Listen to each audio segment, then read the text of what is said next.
따뜻한 봄날 아침, 서울 외곽의 작은 마을 해바라기촌의 시장은 평소처럼 활기찼다. 이른 햇살이 시장 천막 사이로 스며들어 오래된 자판 위에 금빛 줄무늬를 그렸다. 공기는 신선한 나물과 떡볶이 양념 냄새로 가득했다. 김민주는 어머니의 분식가게 작은 의자에 앉아 있었다. 9살이지만 민준이는 이미 어머니를 도울 줄 아는 책임감 있는 아이였다. 아버지가 새해 전 병으로 돌아가신 후 어머니 정소연 씨는 혼자서 민준이를 키우며 시장에서 분식집을 운영했다. 민준아, 여기 앉아서 손님 오면 불러. 엄마 잠깐 채소 좀 더 사올게. 소연 씨가 말했다. 민준이는 고개를 끄덕였다. 네, 엄마. 그러나 그의 눈은 이미 시장 구석에 주차된 검은색 고급 승용차에 고정되어 있었다. 저 차는 뭐지? 우리 마을에선 본 적 없는데. 시장 끝자락, 사람들의 시선이 잘 닿지 않는 곳에 검은 세단이 주차되어 있었다. 윤이 나는 검은 차체, 짙게 틴팅된 창문, 서울 번호판. 해바라기촌에서는 보기 드문 광경이었다. 민준이는 호기심이 일었다. 처음엔 누군가 장을 보러 왔겠거니 했지만 1시간이 지나도 아무도 차에서 내리지 않았다. 더 이상한 것은 아침부터 지금까지 그 자리에 고정되어 있다는 점이었다. 바람이 불자 민준이는 무언가를 들었다. 아주 희미하게, 거의 들리지 않을 정도로 작은 소리였지만 울음소리? 아니면 신음소리? 민준이는 자리에서 일어나 차 쪽으로 몇 걸음 내딛었다. 바람이 다시 불었고 이번에는 확실했다. 차 안에서 누군가가 흐느끼는 소리였다. 그때 경차 유재현이 시장을 순찰하며 지나갔다. 유재현은 해바라기촌 파출소에서 일하는 젊은 경찰관으로 마을 사람들에게 친절하기로 유명했다. 재현 아저씨. 민준이는 급히 불렀다. 유재현이 돌아봤다. 민준이 왜 그래? 무슨 일이야? 저기, 저 검은 차요. 아침부터 거기 있는데 안에서 이상한 소리가 나요. 울음소리 같아요. 유재현은 민준이가 가리키는 방향을 바라봤다. 그의 표정이 심각해졌다. 정말? 확실해? 민준이는 고개를 끄덕였다. 네, 분명해요. 아침부터 있었는데 아무도 내리지 않았어요. 유재현은 어깨를 짚으며 말했다. 알았어. 내가 가볼게. 넌 여기 있어. 유재현이 차로 다가가자 민준이도 멀찍이 따라갔다. 경찰관은 차 창문을 두드렸지만 반응이 없었다. 조심스럽게 문 손잡이를 잡아당겼을 때 뜻밖에도 문이 열렸다. 검은 차의 뒷좌석에는 작은 소녀가 있었다. 5살 정도로 보이는 소녀는 손목이 얇은 끈으로 묶여 있었고 입에는 테이프가 붙어 있었다. 창백한 얼굴에 눈물 자국이 선명했다. 이런. 유재현이 숨을 들이켰다. 그는 즉시 소녀에게 다가가 테이프를 조심스럽게 떼어내고 묶인 손을 풀어주었다. 괜찮아. 이제 안전해. 내가 경찰이야. 그는 소녀를 안심시키려 했지만 소녀는 충격으로 말을 못하고 덜덜 떨고 있었다. 민준이는 믿을 수 없는 광경에 얼어붙었다. 자신이 발견한 것이 상상했던 것보다 훨씬 심각한 일이었다. 유재현은 무전기를 틀어 상황을 보고하고 구급차를 불렀다. 소녀를 조심스럽게 안아 차 밖으로 데리고 나왔다. 민준아, 빨리 어머니를 불러와. 그리고 물 좀 가져오렴. 민준이는 급히 시장으로 달려가 소리쳤다. 도와주세요. 검은 차에 아이가 갇혀 있었어요. 사람들이 모여들기 시작했고 소연 씨도 급히 달려왔다. 민준아, 무슨 일이야? 그녀의 얼굴은 당황과 걱정으로 가득했다. 구급차가 도착했고 소녀는 병원으로 이송됐다. 유재현은 민준이의 어깨를 두드렸다. 민준아, 네가 정말 큰일을 했어. 네가 발견하지 않았다면 이 아이는... 그는 말을 끝맺지 못했다. 민준이는 여전히 충격에서 벗어나지 못했다. 재현 아저씨, 저 아이는 누구예요? 왜 차에 갇혀 있었어요? 아직 모르지만 곧 알아낼 거야. 지금은 네 어머니와 함께 집에 가렴. 내가 나중에 소식 전할게. 집으로 돌아가는 길, 민준이의 머릿속은 온통 검은 차와 그 안에 작은 소녀로 가득했다. 무슨 일이 일어난 거지? 누가 소녀를 그런 상태로 두고 갔을까? 소녀의 부모님은 어디에 있을까? 밤이 깊어갔지만 민준이는 잠을 이루지 못했다. 하늘의 별을 바라보며 그 작은 소녀가 안전하기를 기도했다. 다음 날 아침, 민준이는 일찍 일어났다. 어머니는 이미 부엌에서 아침을 준비하고 있었다. 엄마, 오늘 학교 안 가도 돼요? 저 아이가 어떻게 됐는지 알고 싶어요. 소연 씨는 한숨을 쉬었다. 민준아, 학교는 가야지. 하지만 방과 후에 재현 아저씨한테 연락해서 병원에 가볼 수 있을 거야. 학교에서 민준이는 집중하기 어려웠다. 마음은 이미 병원에 있는 소녀에게 가 있었다. 수업이 끝나자마자 그는 서둘러 집으로 달려갔다. 유재현은 약속대로 왔고 소연 씨와 민준이를 데리고 지역병원으로 향했다. 아이 이름은 하윤이래. 박하윤, 5살이고 서울에서 왔대. 유재현이 말했다. 아직 충격이 커서 많은 말을 못하지만 어제보다는 나아졌어. 병원 복도는 깨끗했지만 냉랭했다. 하윤이는 작은 병실에 누워 있었다. 창백한 얼굴이었지만 전날보다는 생기가 돌았다. 민준이는 조심스럽게 침대 옆으로 다가갔다. 그는 집에서 가져온 작은 곰 인형을 내밀었다. 안녕 하윤아, 난 민준이야. 이거 너 줄게. 하윤이는 처음에는 의심스러운 눈빛이었지만 곧 작은 미소를 지으며 인형을 받았다. 고마워요. 그녀의 목소리는 자꾸 떨렸다. 하윤아, 집이 어디야? 엄마 아빠는? 민준이가 물었다. 하윤이의 눈에 눈물이 고였다. 엄마가 사라졌어요. 나쁜 아저씨가. 유재현이 재빨리 개입했다. 하윤아, 괜찮아. 천천히 이야기해도 돼. 우린 널 도울 거야. 소녀는 떨리는 손으로 인형을 꼭 안았다. 검은 차. 무서운 아저씨. 엄마가 소리쳤어요. 민준이는 하윤이의 손을 잡았다. 우리가 도와줄게. 재현 아저씨는 경찰이야. 엄마를 찾아줄 거야. 병원을 나오면서 유재현은 심각한 표정이었다. 이건 단순한 미아 사건이 아니야. 납치의 가능성이 높아. 하윤이 어머니도 위험할 수 있어. 소연 씨는 걱정스러운 얼굴로 물었다. 그럼 어쩌죠? 그 아이 가족은요? 지금 서울 경찰과 연락 중이야. 실종 신고된 아이와 일치하는지 확인하고 있어. 하지만 그때 유재현의 전화가 울렸다. 그는 잠시 통화를 한 후 표정이 더욱 어두워졌다. 방금 연락받았어. 어젯밤 병원에 누군가 침입하려 했대. 감시 카메라에 찍혔는데 검은 옷을 입은 남자들이었어. 다행히 경비원이 발견해서 도망쳤지만 하윤이를 노린 것 같아. 민준이의 가슴이 쿵쾅거렸다. 그럼 하윤이가 위험해요? 지금은 경찰이 병원을 지키고 있어. 하지만 이 사건 생각보다 더 큰 것 같아. 집으로 돌아오는 길, 민준이는 창밖을 바라보며 생각에 잠겼다. 하윤이, 그 작은 소녀가 겪은 공포를 상상할 수 없었다. 그리고 그녀의 어머니는 아직 어딘가에 갇혀 있을지도 모른다는 생각에 마음이 무거워졌다. 그날 밤 민준이의 집 전화벨이 울렸다. 소연 씨가 받았다가 얼굴이 창백해졌다. 누구세요? 그녀가 떨리는 목소리로 물었다. 전화기 너머로 거친 남자 목소리가 들렸다. 그 애를 내버려둬. 더 관여하면 가족 모두 위험해. 소연 씨는 공포에 질려 전화를 끊었다. 민준아, 이제 이 일에 더 이상 관여하지 마. 위험해. 민준이는 침대에 누워 있었지만 잠은 오지 않았다. 그는 하윤이를 생각했다. 그리고 어딘가에 갇혀 있을지도 모르는 그녀의 어머니를. 민준이는 결심했다. 하윤이를 돕겠다고. 다음날 아침, 유재현이 민준이의 집을 방문했다. 그의 표정은 심각했다. 어젯밤 협박 전화 받았다면서요? 그가 소연 씨에게 물었다. 소연 씨는 고개를 끄덕였다. 네, 너무 무서웠어요. 어떻게 우리 전화번호를 알았는지. 유재현은 민준이를 보았다. 민준아, 넌 학교에 가렴. 나랑 네 어머니가 이야기할 게 있어. 하지만 민준이는 고집을 부렸다. 저도 들을래요. 하윤이는 제가 발견했어요. 도와주고 싶어요. 유재현은 한숨을 쉬었다.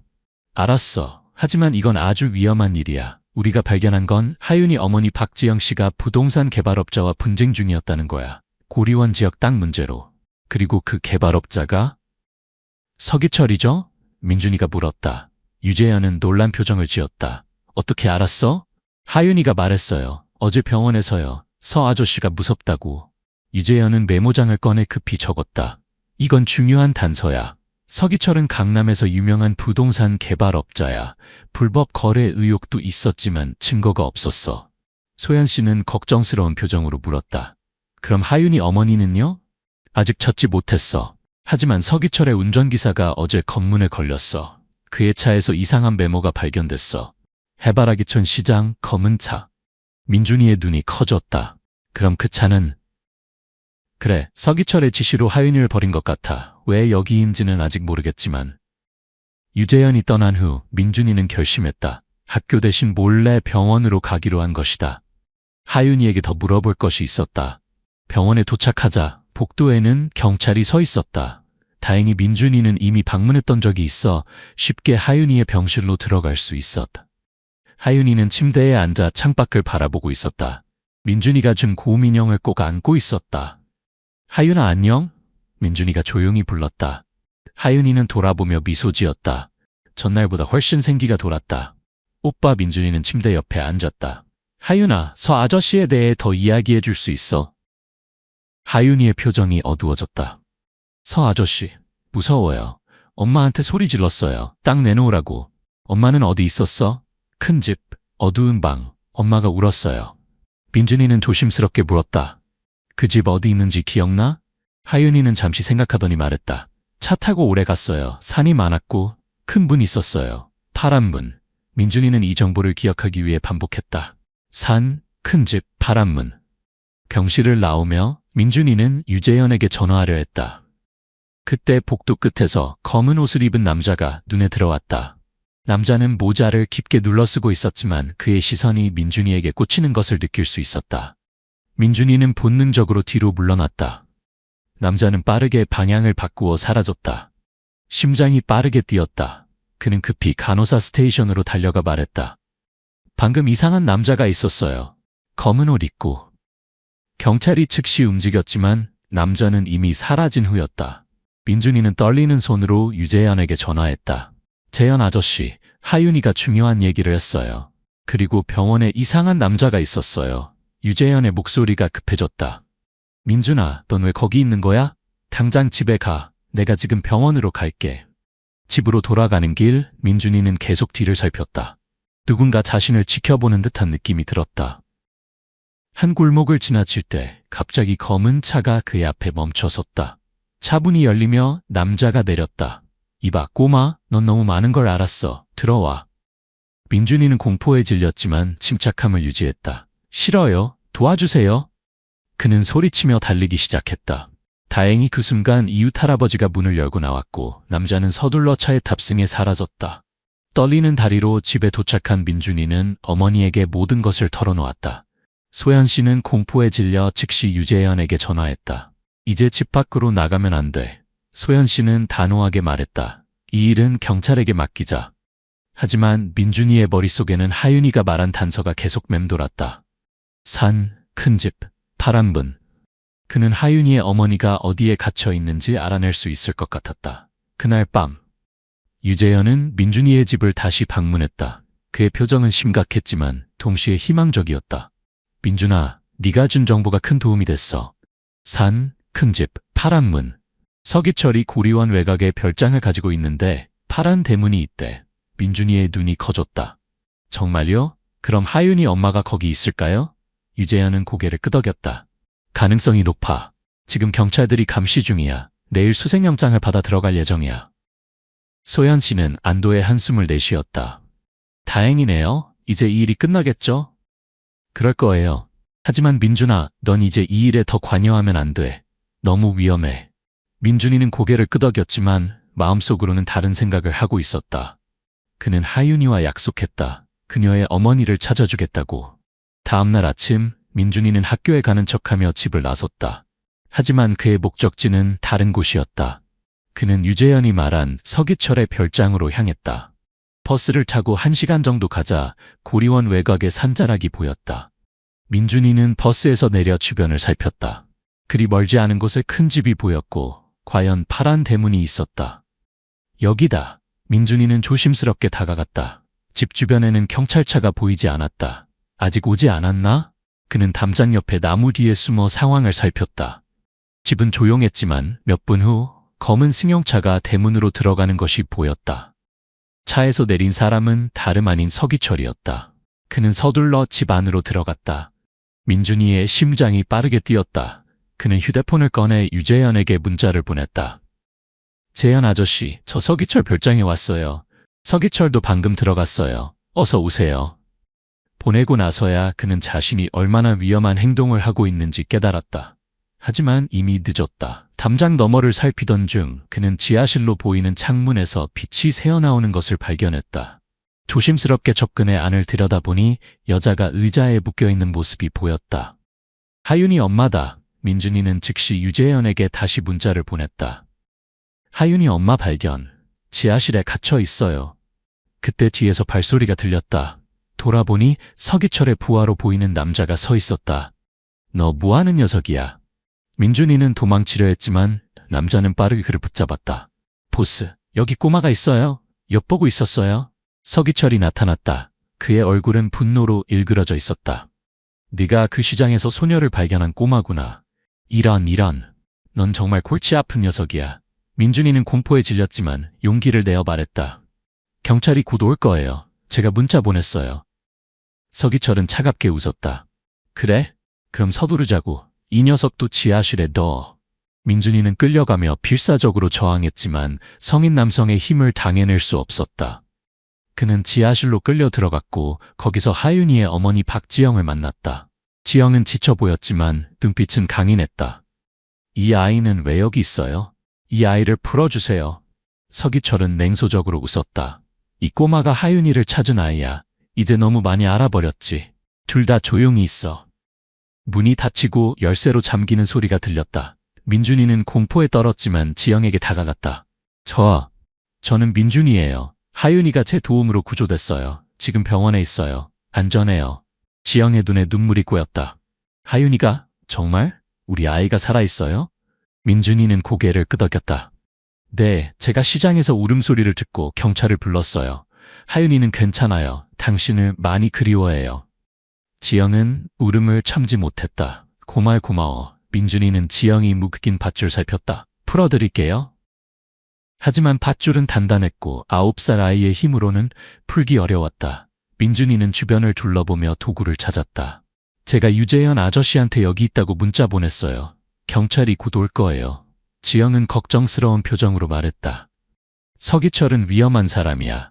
그와 그의 부하들은? 그때 위층에서 소란스러운 소리가 들렸다. 누군가 문을 두드리는 소리, 고함 소리, 그리고 달리는 소리가 들렸다. 경찰이다. 움직이지 마. 민준이와 지영은 희망에 찬 눈빛을 교환했다. 잠시 후 지하실 문이 열리고 유재현과 여러 경찰관들이 들어왔다.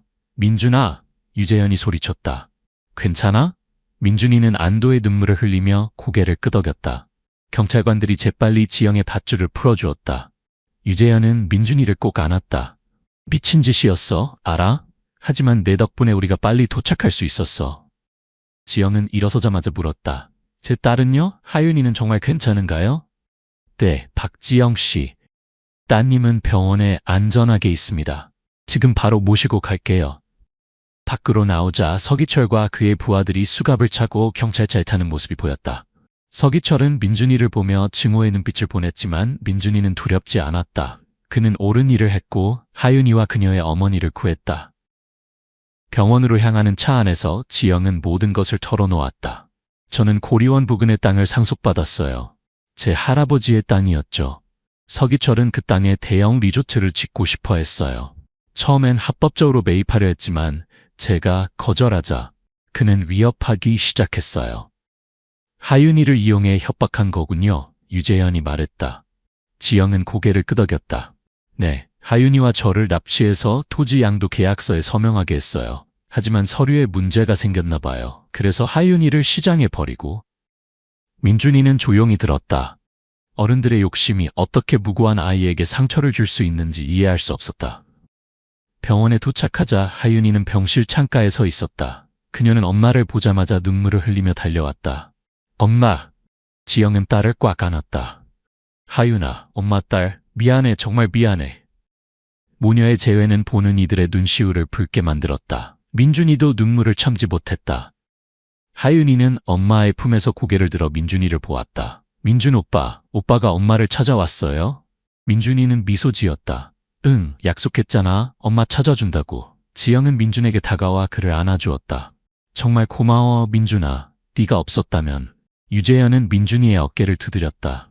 용감했어. 하지만 다시는 이런 위험한 행동은 하지 마. 알았지?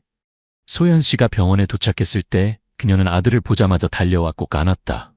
미친 짓이었어. 얼마나 걱정했는지 알아? 그녀는 울음을 참으며 말했다. 하지만 네가 자랑스러워, 우리 아들. 다음 날 서기철과 그의 부하들은 납치, 감금, 협박 등의 혐의로 정식 기소되었다. 지영과 하윤이는 병원에서 퇴원해 임시로 해바라기촌의 작은 펜션에 머물기로 했다. 유재현은 민준이와 소연 씨의 집을 방문해 좋은 소식을 전했다. 서기철이 모든 것을 자백했어. 그는 오랫동안 불법 부동산 거래를 해왔대. 이번 사건으로 그의 모든 범죄가 드러났어. 민준이는 기뻤지만 한 가지 궁금한 점이 있었다. 재현 아저씨, 왜 하윤이를 우리 시장에 버렸을까요? 유재현은 한숨을 쉬었다. 서기철의 부하 중 한 명이 양심의 가책을 느꼈대. 하윤이를 완전히 버리지 못하고 사람들이 발견할 만한 곳에 두려고 한 거야. 그래서 시골 시장을 택한 거고. 정말 다행이에요, 소연 씨가 말했다. 그 아이가 더 위험한 곳에 버려졌다면? 며칠 후 지영과 하윤이는 민준이의 집을 찾아왔다. 하윤이는 건강을 회복해 생기가 돌았고 민준이에게 그린 그림을 선물했다. 오빠, 이거 고마워요. 그림에는 민준이와 하윤이 그리고 고민영이 손을 잡고 있었다. 지영은 감사의 인사를 전했다. 우리는 서울로 돌아가야 해요. 하지만 영원히 민준이의 은혜를 잊지 않을 거예요. 당신의 아들은 영웅이에요. 민준이는 부끄러워하며 웃었다. 전 그냥 제가 할 수 있는 일을 했을 뿐이에요. 하윤이는 민준이의 손을 잡았다. 오빠, 서울에 놀러와요. 우리 집에서 놀아요. 그래, 꼭 갈게. 지영과 하윤이가 떠난 후 해바라기촌은 다시 평화를 되찾았다. 시장은 예전처럼 활기를 찾았고 사람들은 일상으로 돌아갔다. 민준이는 시장에서 어머니를 돕고 학교에 다니고 친구들과 놀았다. 하지만 그는 이전과 같은 아이가 아니었다. 그는 더 용감해졌고 더 책임감 있게 변했다. 한 달 후 추석 연휴를 맞아 민준이와 소연 씨는 서울로 향했다. 지영의 초대로 그들은 하윤이의 집을 방문했다. 서울의 아파트는 해바라기촌의 작은 집과는 달랐지만 지영과 하윤이의 따뜻한 미소는 어디서나 같았다. 민준아, 이모랑 왔구나. 하윤이가 기쁘게 소리쳤다. 민준이는 하윤이가 건강하고 행복해 보여 기뻤다. 그녀는 민준이에게 자신의 방을 보여주며 자랑했다. 이건 오빠가 준 곰돌이에요. 매일 밤 같이 자요. 저녁 식사 후 어른들이 이야기를 나누는 동안 민준이와 하윤이는 베란다에 앉아 별을 보았다. 오빠, 난 가끔 악몽을 꿔요. 검은 차에 갇혀있는 꿈. 민준이는 하윤이의 손을 잡았다. 괜찮아, 하윤아. 이제 그 사람들은 감옥에 있어. 너를 다시는 해치지 못해. 하윤이는 고개를 끄덕였다. 알아요. 오빠가 구해줬으니까. 그날 밤 민준이는 하윤이네 집의 소파 침대에 누워 생각에 잠겼다. 한 달 전의 사건은 그에게 많은 것을 가르쳐 주었다. 용기, 책임감, 그리고 무엇보다 작은 행동이 얼마나 큰 변화를 가져올 수 있는지. 다음 날 지영은 민준이와 소연 씨를 서울 시내 관광에 데려갔다. 그들은 남산타워에 올라가 도시 전경을 내려다보았다. 저기가 우리 동네예요. 지영이 남쪽을 가리키며 말했다. 그리고 저기 고리원 방향도 보여요. 민준이는 멀리 산들을 바라보았다. 고리원, 서기철의 별장, 그리고 모든 사건이 시작된 검은 차가 있던 해바라기촌 시장까지. 지금은 모두 평화로워 보였다. 서기철은 20년형을 선고받았대요. 지영이 말했다. 그리고 그의 불법 토지 거래도 모두 무효가 되었어요. 제 땅도 안전하게 되찾았고요. 소연 씨는 미소 지었다. 정의가 이루어졌네요. 기양하는 기차 안에서 민준이는 창밖을 바라보며 생각했다. 하윤이는 이제 안전하게 엄마와 함께 살고 있다. 서기철은 감옥에 있고 모든 것이 제자리를 찾았다. 그의 휴대폰이 울렸다. 하윤이가 보낸 메시지였다. 오빠, 다음에 또 와요. 그때는 내가 오빠 동네 구경할래요? 고마워요, 내 영웅. 민준이는 미소 지었다. 그는 영웅이 아니었다. 단지 옳은 일을 했을 뿐이다. 하지만 그의 작은 용기가 하윤이와 지영의 인생을 바꾸었다는 사실은 분명했다. 해바라기촌으로 돌아오자 마을은 저녁 노을에 물들어 있었다. 시장은 문을 닫았지만 그 자리에 다시 사람들이 모여 웃고 떠드는 모습이 보였다. 소연 씨는 아들의 머리를 쓰다듬었다. 우리 아들 정말 자랑스러워. 민준이는 미소 지었다. 엄마, 난 그냥 제가 들은 소리에 반응했을 뿐이에요. 누구나 그랬을 거예요. 아니야, 민준아. 모든 사람이 그렇게 용감하지는 않아. 네가 특별한 거야. 그날 밤 민준이는 창문을 통해 별이 빛나는 하늘을 바라보았다. 서울에 있는 하윤이도 같은 별을 보고 있을까? 그는 생각했다. 그는 일기장을 꺼내 적었다. 오늘 서울에서 돌아왔다. 하윤이는 이제 정말 행복해 보인다. 가끔 악몽을 꾼다고 했지만 시간이 지나면 나아질 거라고 생각한다. 난 그저 시장에서 이상한 소리를 들었을 뿐인데 그게 하윤이와 지영 이모님의 인생을 바꿨다. 작은 행동이 큰 변화를 만들 수 있다는 걸 배웠다. 앞으로도 내가 들은 것, 본 것에 관심을 갖고 행동할 것이다. 그게 옳은 일이니까. 그는 일기장을 닫고 침대에 누웠다. 창문 너머로 보이는 달은 마치 미소 짓는 것 같았다. 민준이는 눈을 감으며 생각했다. 다음에 하윤이가 오면 우리 마을의 모든 것을 보여줘야지. 시장도, 학교도, 그리고 이제는 무섭지 않은 그 장소도. 그는 평화롭게 잠이 들었다. 더 이상 악몽은 없었다. 오직 희망과 용기로 가득 찬 꿈만이 있었다. 1년 후 해바라기촌 시장은 더욱 활기찼다. 주말이면 서울에서도 관광객들이 찾아왔고 소연 씨의 분식점도 유명해졌다. 민준이가 범죄 조직을 붙잡은 그 시장이래. 저기가 검은 차가 있던 자리래. 사람들이 속삭이며 구경하곤 했다. 여름 방학이 되자 하윤이는 지영과 함께 해바라기촌을 방문했다. 하윤이는 1년 사이 많이 자랐고 이제 학교에 다니며 새 친구들도 많이 사귀었다. 뜻봐. 하윤이가 기쁘게 소리치며 민준이에게 달려왔다. 민준이도 1살 더 먹어 10살이 되었지만 여전히 하윤이에게는 영웅이었다. 하윤아, 우리 마을 구경시켜줄게. 그들은 해바라기촌을 돌아다녔다. 학교, 공원, 시내, 그리고 마지막으로 시장을 방문했다. 하윤이는 처음에는 주저했지만 민준이의 손을 꼭 잡고 용기를 냈다. 여기가 그 자리야, 민준이가 말했다. 이제 아무것도 없어. 그냥 평범한 장소야. 하윤이는 잠시 그 자리를 바라보다가 고개를 끄덕였다. 더 이상 무섭지 않아요? 그날 저녁 새 민준이네 집 마당에서 바비큐 파티가 열렸다.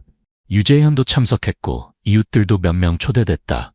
유재현은 한 가지 소식을 전했다. 서기철의 부하들 중 한 명이 출소했어. 그는 하윤이를 시장에 버린 사람이야.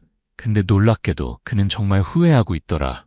지금은 출소자 재활 프로그램에 참여하고 있대. 지영은 잠시 생각에 잠겼다가 말했다. 그 사람 언젠가 만나보고 싶어요. 비록 잘못된 일에 가담했지만 결국 내 딸을 완전히 버리지 않은 사람이니까요. 사람은 변할 수 있어요. 소연 씨가 말했다. 착한 마음은 누구에게나 있으니까요. 밤이 깊어가는 동안 아이들은 마당에서 반딧불을 쫓았다. 민준이와 하윤이는 작은 언덕에 앉아 별을 보았다. 오빠, 나 이제 악몽 안 꿔요. 하윤이가 말했다. 그래? 정말 다행이다. 응, 대신 오빠가 나타나서 날 구해주는 꿈을 꿔요. 민준이는 미소 지었다. 난 항상 내 편이야, 하윤아. 별들이 빛나는 하늘 아래 두 아이는 미래에 대한 꿈을 나누었다. 하윤이는 의사가 되고 싶다고 했고 민준이는 경찰이 되고 싶다고 했다.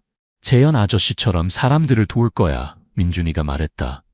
그들의 이야기는 계속될 것이다. 용기 있는 한 소년의 행동으로 시작된 우정은 앞으로도 오랫동안 이어질 것이다. 해바라기촌의 작은 영웅, 김민준의 이야기는 많은 사람들에게 용기와 희망의 메시지를 전했다. 때로는 작은 관심과 용기가 누군가의 인생을 구할 수 있다는